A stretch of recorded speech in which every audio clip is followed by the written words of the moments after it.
Well, hello, Young and the Restless Daily Recap fans. Today's Daily Recap is for Tuesday, November the 22nd, 2022. Tuesday, November the 22nd, 2022. Well, I'm going to get some, as far as I'm concerned, minor conversations out the way. We had Jack. He went to go see Tucker. Tucker is so amusing the way he's laid back. Jack is all flustered. I know what you're doing. I know what your original intentions was. It was to get Jabot's financials. You were trying to do a takeover. Well, I don't know how you thought that would work with Ashley. Between me and Ashley, you wouldn't stand a chance. And Tucker's just looking at him. Oh, really, Jack? Want a nightcap? I mean, and he goes, aren't you going to even try to deny that is your intention? And he goes, I'm having fun watching you squirm. I'm having fun watching this. He said, the one thing I'm going to tell you, Jack, out of all the Abbotts, Ashley is the smartest and most capable Abbott there is. I know my sister's worth. I know my sister's brilliant. And he goes, well, so do I. And so he goes, but it's not going to, oh, and Tucker just didn't give Jack the satisfaction. Jack's like, you would have thought you would have denied it. He goes, why? I'm not going to affirm or deny. He says, here, Jack, I know what you're up to. You have nothing. You're fishing.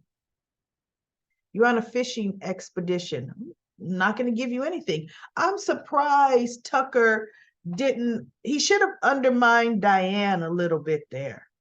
He should have said, let me guess. This is what Diane has told you, right? This is what Diane, who's lied to you, who's told you whatever she wanted to tell you, but I can assure you, oh, she hasn't told you just a bare tip of what was happening in LA. So, and Tucker could have said, so, you know what? I'm going to let you just gobble up everything Diane is telling you, and I'm just going to sit back and watch. See, Jack needs Diane's intentions undermined a bit more because he's such a Jack that he that he is not thinking clearly. Come on, camera. Zoom in here. I don't know what's going on with this camera. There we go. That he is just not thinking. He's not thinking correctly at all. So then we have Diane who just barges in. She opened the door, walked right in to the Abbott house, and Ashley was sitting on the chair. What's the chair? Sipping some wine, and she looked over. She goes, "Oh, you don't even knock anymore. I'm looking for my son." And my whole thing, Ashley should have stood up and said, "This ain't your house. Go back outside and knock." Okay, you don't just come into the house. I would have set that straight, right? Oh, but Diane was indignant, self-righteous, because see, now she's got some little allies. Now Diane is back to the Diane she was when she first came with the puffed up. You have nothing. Oh, she's saying all these things and all this to Ashley. And Ashley's like, no, you're scared. You're scared. It's fine. And so she goes, yeah, but you don't know about Tucker. She goes, oh, I know. Jack told me. But I know about you. And so Jack ends up coming in at the end because he comes in. I will not have you two raising your voices like that. And Harrison is in the house. And I'm like, it was Diane, the one with the voice raised, right? So now when Jack comes in, Diane really positions herself. See, Ashley, what you don't understand is Tucker's trying to come after the family company. And before Jack got there, Diane said, I am going to protect my family. Kyle, Harrison, and Jack. And Ashley looked at her like, oh, really? That's your family now. Ashley just looked at her like, And that's what Diane, see, Phyllis, Diane could touch all the right buttons and send Phyllis off, right? But Ashley, Diane can't do that. And it bugs Diane. It does, because Ashley's just looking at her and she can't push that. She can't do that to Ashley. So even when Jack came in, and Diane even started talking and saying, so, Ashley, what you need to do, and she's raising her voice, and I'm thinking, wait a minute.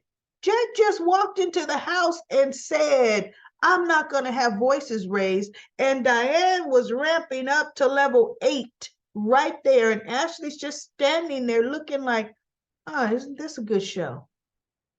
Huh. See, I loved it. Ashley didn't get mad.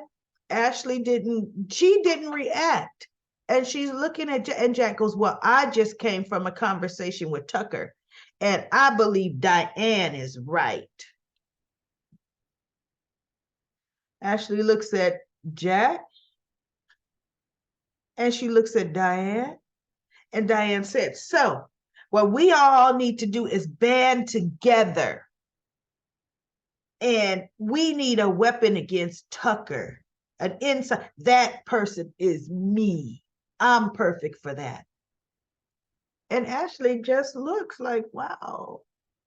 So we're going to let the snake go back to the snake layer. And we're expecting the snake to come back and tell us any kind of truth. Oh, Ashley's not falling for that in the least. And see, here's the thing. Now that Tucker knows Diane told about the financials, oh, Tucker's going to be out for blood. Tucker's really, I bet you Tucker is the one.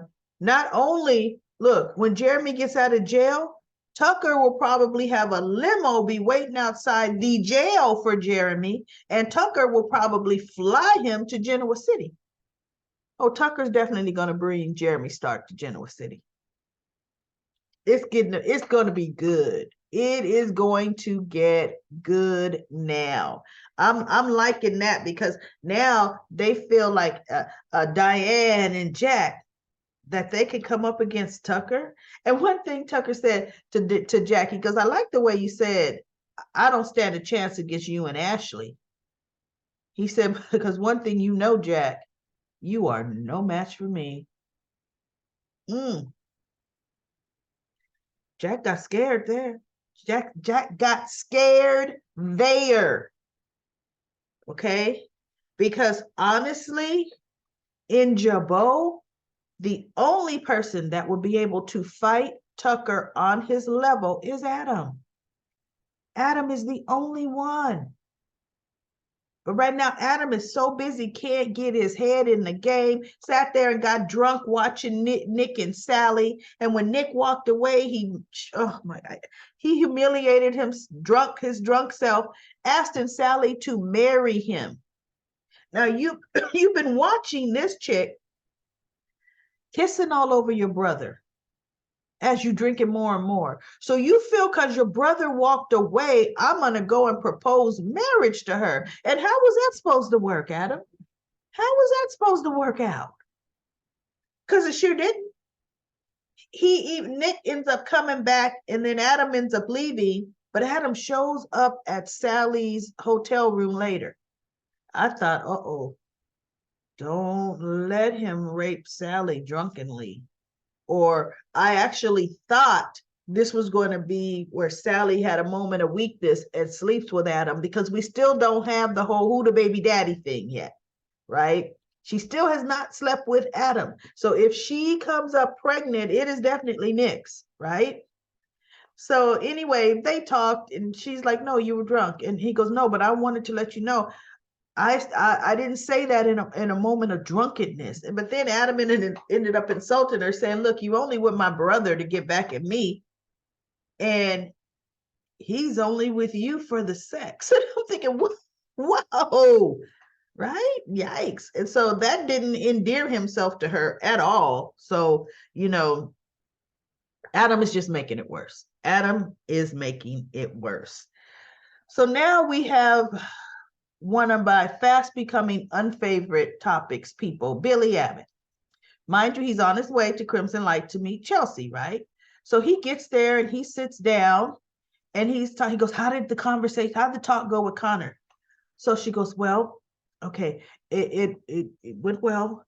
Adam and I, we were talking and it got a little touchy there for a moment. And Billy looks, before she could even finish, he crosses his arms the way he does whenever he's around. I think talking about Adam. I think he has his thumbs out. So then he goes, well, I'm sure Adam's presence made things worse. And that's the look. Chelsea was kind of looking down a bit. And when he said that, she looked up and that's the look on her face. Like, wait, what? And Billy is saying that with all his indignity, you know? So Chelsea says, no, actually, no. Adam is a great father to Connor, okay? And Adam took my lead in the conversation with Connor. Adam was very supportive and with the topics. And then she told how Connor knew about the unalive and all that. But she goes, no, Adam was exactly what we needed, right? And so Billy crossed his arms. Well, good. I'm actually very happy to hear that. And I'm thinking, no, you were not happy to hear that. You weren't happy to hear that at all. And every chance you get, you interject stuff like that about Adam. And if he keeps doing it, Chelsea's going to back off of him. Period. Because right now, Chelsea, Adam, and Connor, they are a family unit. And Billy is trying to bust that up. He really is. Just for his hatred of Adam. So, they talk, and then they're still talking, and now we're dealing with Lily and Daniel. They're talking about, she's like, where's Lucy and, I forget the name of his girl, his wife. And he goes, oh, well, she is in Portugal. She got a short-term gig, and we thought it would be great for Lucy to experience that. So Lily's like, well, great. I know you're going to miss them over the holidays. And he goes, you have no idea. And I'm thinking, yes, because you guys aren't together again, but still, Lucy is your daughter. So why don't you have your daughter? But okay. Anyway, they sit down and they're talking, they're drinking martinis and they're reminiscing, about, past years. And he said, hey, I've been keeping up with you. You're doing a splash there. CEO and this, that, and the other. And so he said, and yeah, you were Billy Abbott. And she goes, yeah. Jill put us together. We work very well together. Or she goes, we worked well together and we accomplished some good things. But you can tell she was saying it past tense, but she didn't out and out say Billy and I don't work together anymore. And Daniel looked at her because she goes, yeah, it was good. And so Daniel looked at her and said, until it wasn't. And then she looked at him like, how did you know? What? Really? And so he's like, he didn't get into it because he doesn't know, but he knows Lily enough. And he could tell, I was listening to her say things in past tense, but they continued to talk and they were just having a great time. And then Billy finally shows back up and Lily sees him come in And she kind of like, yeah. And he comes over like, oh, what's this? So he said, oh, Daniel. And he puts a smile on his face and he reaches out his hand and Daniel stands up, shakes his hand, and he's smiling like, hey, how's Lucy and is it Maggie? No, no, Lucy, whatever her name is. And he goes, oh, fine, fine. And so he goes, are they here with you? And so Lily's like, no, they're in Portugal. And he goes, goodness, you in town for the holidays? He goes, yep, see my mom, see my sister. Yeah. Mhm. And he goes, hey, Lily, you know what? Oh, because Daniel's food came. He goes, my food is here. He goes, well, Lily, you know, I want to see you two. I want to come to Chancellor Winters. I want to pitch an idea to you. And Lily looks at him and she goes, oh, what we were just talking about earlier? Okay, I'd like to hear that. I will have my assistant reach out to you with some times. And he goes, okay. So Billy sits down and she goes, the conversation did go well. Chelsea's fine. She said it went well with Connor. I'm thinking, I'm surprised Lily all but said, yeah, what Adam said.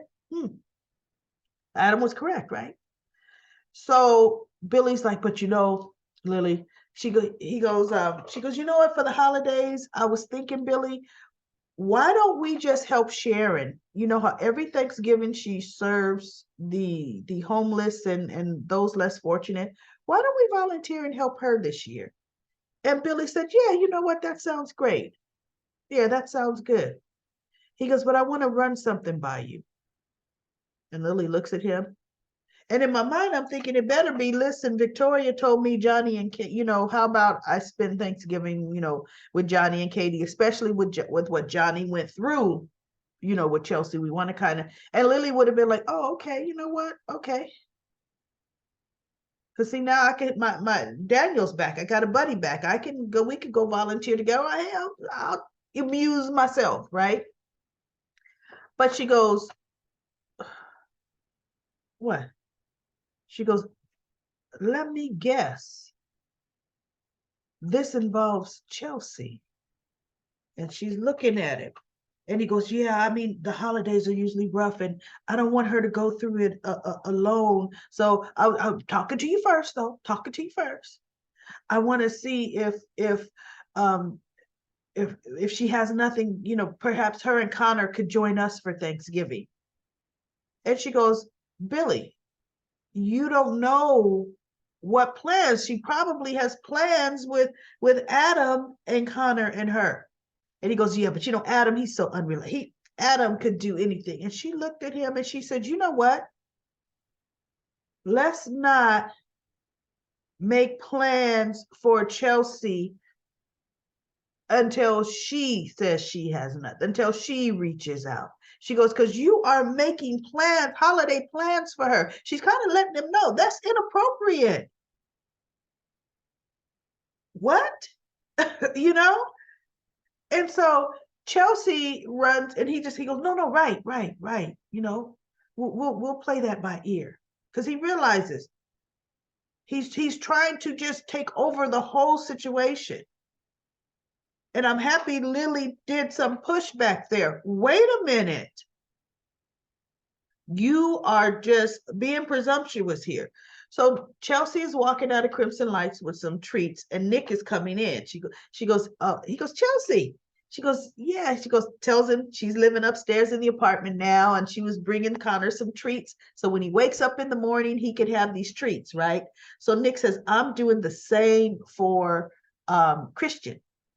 And so she goes, yeah, we think alike. And so then he goes, what you doing for Thanksgiving? She goes, oh, me and Adam and Connor are going to do a family thing because it's important that he knows, that his family is intact and it's cohesive. And Nick says, great. Well, you know what? Have a happy holiday. See, and I was thinking, see, there you go, Billy. You didn't even know. Chelsea does have plans. She has plans, buddy. So anyway, that's it for Young and the Restless. Let's do Comment Corner. Just a few quick comments. Sherry says, wow, Y&R covered a few heavy topics with these storylines. They sure did. And LaShanta says, Daisy's brother's name was Ryder. And Dito says, Lucy's biological mother was Daisy. She is Sheila Carter's daughter. Wow. She also had a brother. I think he was a twin, and she couldn't remember his name, and that's why LaShunta said Ryder was his name. And then Dito says, oh my God, Victoria was blowing so much sunshine into Nate's backside. I'm surprised he doesn't have third-degree burns. That was funny, Ditos. And by the way, Ditos, great email you sent me. Thank you so much. Monique says, Billy needs therapy as well as working on himself to see why he needs to be a hero for Chelsea and why he needs for Adam to fail. I know, to validate him. Wow. Well, anyway, everybody, that's Comic Corner. Thank you so much for tuning in to this daily recap of The Young and the Restless. I will be back tomorrow with another daily recap.